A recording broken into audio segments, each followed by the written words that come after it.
ವಕ್ರತುಂಡ ಮಹಾಕಾಯ ಕೋಟಿ ಸೂರ್ಯ ಸಮಪ್ರಭ ನಿರ್ವಿಘ್ನಂ ಕುರು ಮೇ ದೇವ ಸರ್ವಕಾರ್ಯೇಷು ಸರ್ವದಾ. ಇವತ್ತು ಭಾದ್ರಪದ ಶುಕ್ಲದ ಚೌತಿ ಅಂದರೆ ಗಣೇಶ ಚತುರ್ದಶಿ. ಅತ್ಯಂತ ಶ್ರದ್ಧಾ ಭಕ್ತಿಗಳಿಂದ ಆಚರಿಸಲ್ಪಡುವ ಹಬ್ಬಗಳಲ್ಲಿ ಇದು ಒಂದು.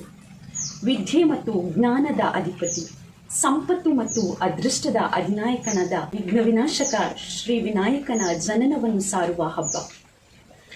ಭಾದ್ರಪದ ಶುಕ್ಲದ ಚೌತಿಯ ದಿನ ಚಂದ್ರನನ್ನು ನೋಡಿದರೆ ಅಪವಾದ ತಪ್ಪದು ಅಂತ ನಂಬಿಕೆ ಇದೆ. ಹೀಗಾಗಿ ಚೌತಿಯ ದಿವಸ ರಾತ್ರಿ ಕೆಲವರು ಮನೆಯಿಂದ ಹೊರಗೆ ಹೋಗೋದಿಕ್ಕೂ ಭಯಪಡ್ತಾರೆ. ಇದ್ಯಾಕೆ ಹೀಗೆ ಅಂದರೆ ಇದರ ಹಿಂದೆ ಒಂದು ಕಥೆ ಇದೆ.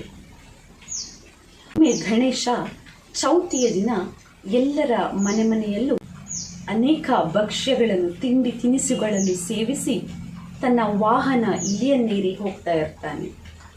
ಹೋಗ್ತಾ ಹೋಗ್ತಾ ದಾರಿಯಲ್ಲಿ ಇಲಿಗೆ ಒಂದು ಹಾವು ಕಾಣ್ತದೆ. ಸಹಜವಾಗಿಯೇ ಇಲಿಗಳು ಹಾವುಗಳನ್ನು ಕಂಡ್ರೆ ಭಯ ಬೀಳ್ತವೆ. ಹಾಗೆಯೇ ಇಲಿ ಹಾವನ್ನು ಕಂಡು ಭಯದಿಂದ ತನ್ನ ಬೆನ್ನ ಮೇಲೆ ಕುಳಿತ ಗಣೇಶನನ್ನು ಮರೆತು ಓಡಲಿಕ್ಕೆ ಶುರು ಮಾಡ್ತದೆ. ಆಗ ಗಣೇಶ ಕೆಳಗೆ ಬಿದ್ದು ಬಿಡ್ತಾನೆ. ಅದರ ಪರಿಣಾಮ ಅವನ ಡೊಳ್ಳು ಹೊಟ್ಟೆ ಒಡೆದೋಗ್ತದೆ, ಅವನ ದಂತ ಮುರಿದೋಗ್ತದೆ.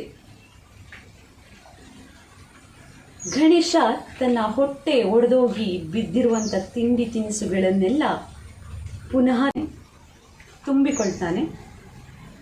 ತುಂಬಿ ಪಕ್ಕದಲ್ಲೇ ಇದ್ದಂಥ ಹಾವನ್ನು ತನ್ನ ಹೊಟ್ಟೆಗೆ ಬಿಗಿಯಾಗಿ ಕಟ್ಟಿಕೊಳ್ತಾನೆ.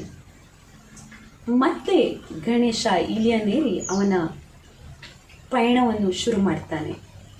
ಇದನ್ನೆಲ್ಲ ಆಕಾಶದಲ್ಲಿ ಚಂದ್ರ ನೋಡ್ತಾ ಇರ್ತಾನೆ. ನೋಡಿ ಅವನಿಗೆ ನಗು ತಡ್ಕೊಳ್ಳಿಕ್ಕೆ ಆಗೋದಿಲ್ಲ. ಅವನು ಜೋರಾಗಿ ನಕ್ಕು ಬಿಡ್ತಾನೆ. ಇದರಿಂದ ಗಣೇಶ ಅತ್ಯಂತ ಕೋಪಗೊಳ್ತಾನೆ. ಕೋಪದಲ್ಲಿ ಚಂದ್ರನಿಗೆ ಶಾಪ ಕೊಡ್ತಾನೆ. ಇನ್ನು ಮುಂದೆ ಯಾರೂ ನಿನ್ನನ್ನು ಯಾವತ್ತೂ ನೋಡದ ಹಾಗೆ ಆಗಲಿ ಅಂತ ಹೇಳ್ತಾನೆ. ಈ ಶಾಪದಿಂದ ಬೇಸತ್ತ ಚಂದ್ರ ಪರಿಪರಿಯಾಗಿ ಗಣೇಶನಲ್ಲಿ ಶಾಪ ವಿಮೋಚನೆ ಮಾಡುವಂತೆ ಬೇಡಿಕೊಳ್ತಾನೆ. ಗಣೇಶ ಸ್ವಲ್ಪ ಶಾಂತನಾಗಿ, ಖಂಡಿತವಾಗಿಯೂ ಶಾಪದಿಂದ ಮುಕ್ತಿ, ಶಾಪವನ್ನು ಹಿಂಪಡೆಯುವುದಿಲ್ಲ, ಆದರೆ ಶಾಪವನ್ನು ಸ್ವಲ್ಪ ಮಟ್ಟಿಗೆ ಕೆಳಗಿಳಿಸಿ ಯಾವತ್ತೂ ಯಾರೂ ನೋಡದೇ ಇರಲಿ ಅನ್ನೋದನ್ನು ಚೌತಿಯ ದಿವಸ, ಭಾದ್ರಪದ ಶುಕ್ಲದ ಚೌತಿಯ ದಿವಸ ನಿನ್ನನ್ನು ಯಾರೂ ನೋಡಬಾರ್ದು, ನಿನ್ನ ದರ್ಶನ ಯಾರೂ ಮಾಡಬಾರ್ದು. ಒಂದು ವೇಳೆ ಅಪ್ಪಿತಪ್ಪಿ ನಿನ್ನ ದರ್ಶನ ಮಾಡಿದ್ದೆ ಆದರೆ ಅವರಿಗೆ ಅಪವಾದ ತಪ್ಪದೇ ಹೋಗದು ಅಂತ ಶಾಪ ಕೊಡ್ತಾನೆ.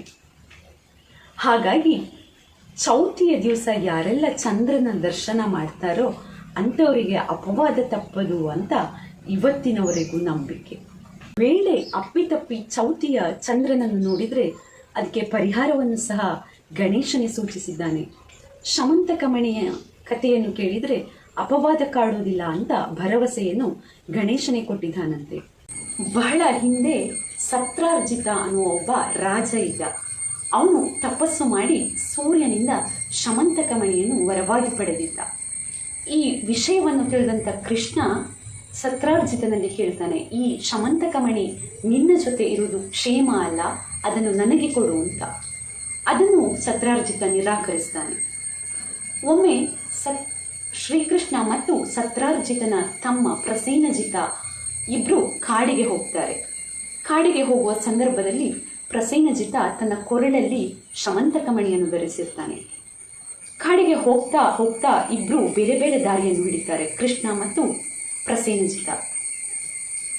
ಈ ಪ್ರಸೇನಜಿತನ ಕೊರಳಲ್ಲಿರುವ ಶಮಂತಕಮಣಿಯ ಹೊಳಪಿನಿಂದ ಒಂದು ಸಿಂಹ ಅವನನ್ನು ಕೊಂದು ಬಿಡ್ತದೆ. ಕೊಂದು ಶಮಂತಕಮಣಿಯನ್ನು ತನ್ನದಾಗಿಸಿಕೊಳ್ತದೆ.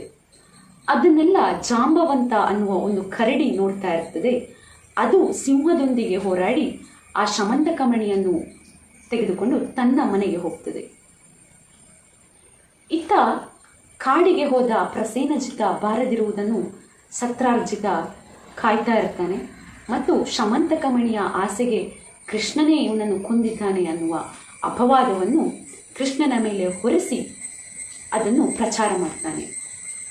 ಈ ವಿಷಯ ತಿಳಿದ ಕೃಷ್ಣ ಪ್ರಸೇನಜಿತನನ್ನು ಹುಡುಕಿಕೊಂಡು ಕಾಡಿಗೆ ಹೋಗ್ತಾನೆ. ಕಾಡಿಗೆ ಹೋದಾಗ ಅವನು ಸತ್ತ ವಿಷಯ ಕೃಷ್ಣನಿಗೆ ತಿಳಿಯುತ್ತದೆ. ಹುಲಿಯಿಂದ ಸತ್ತಿದ್ದಾನೆ ಅನ್ನುವ ವಿಷಯವೂ ತಿಳಿಯುತ್ತದೆ ಮತ್ತು ಅವನು ಆ ಹುಲಿಯ ಹೆಜ್ಜೆ ಗುರುತಿನ ಪ್ರಕಾರ ಹೋಗ್ತಾನೆ. ಹೋದಾಗ ಅದು ಜಾಂಬವಂತನ ಮನೆಗೆ ತಲುಪುತ್ತದೆ. ಅಲ್ಲಿ ಜಾಂಬವಂತ ಮತ್ತು ಕೃಷ್ಣನ ನಡುವೆ ಸತತ 21 ದಿನಗಳ ಕಾಲ ಯುದ್ಧ ನಡೀತದೆ. 21ನೇ ದಿವಸ ಜಾಂಬವಂತನಿಗೆ ತಾನು ರಾಮನ ಅವತಾರ ಕೃಷ್ಣನ ಜೊತೆ ಯುದ್ಧ ಮಾಡ್ತಿರೋದು ಅರಿವಾಗ್ತದೆ ಮತ್ತು ಯುದ್ಧವನ್ನು ಅಲ್ಲಿಗೆ ನಿಲ್ಲಿಸಿ ಶಮಂತಕಮಣಿಯನ್ನು ಕೃಷ್ಣನಿಗೆ ಕೊಡ್ತಾನೆ. ಹಾಗೆ ತನ್ನ ಮಗಳು ಜಾಂಬವತಿಯನ್ನು ಸಹ ಕೃಷ್ಣನಿಗೆ ಕೊಟ್ಟು ಮದುವೆ ಮಾಡ್ತಾನೆ. ಕೃಷ್ಣ ಶಮಂತಕಮಣಿಯೊಂದಿಗೆ ಹಿಂದಿರುಗ್ತಾನೆ. ಅದನ್ನು ಸತ್ರಾಜಿತನಿಗೆ ಕೊಡ್ತಾನೆ. ಹೀಗೆ ತನ್ನ ಮೇಲೆ ಬಂದ ಅಪವಾದದಿಂದ ಮುಕ್ತ ಆಗ್ತಾನೆ ಮತ್ತು ಯೋಚನೆ ಮಾಡ್ತಾನೆ, ಯಾಕೆ ನನ್ನ ಮೇಲೆ ಈ ರೀತಿಯ ಅಪವಾದ ಬಂತು ಅಂತ ಯೋಚನೆ ಮಾಡಿದಾಗ ಅವನಿಗೆ ತಿಳಿಯುತ್ತದೆ ಅವನು ಚೌತಿಯ ಚಂದ್ರನ ದರ್ಶನ ಮಾಡಿದ್ದು.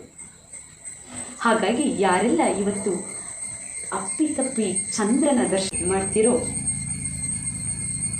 ಅಂಥವರು ಖಂಡಿತವಾಗಿಯೂ ಈ ಶಮಂತಕಮಣಿಯ ಕಥೆಯನ್ನು ಕೇಳಿ ಅಪವಾದ ಮುಕ್ತರಾಗಿ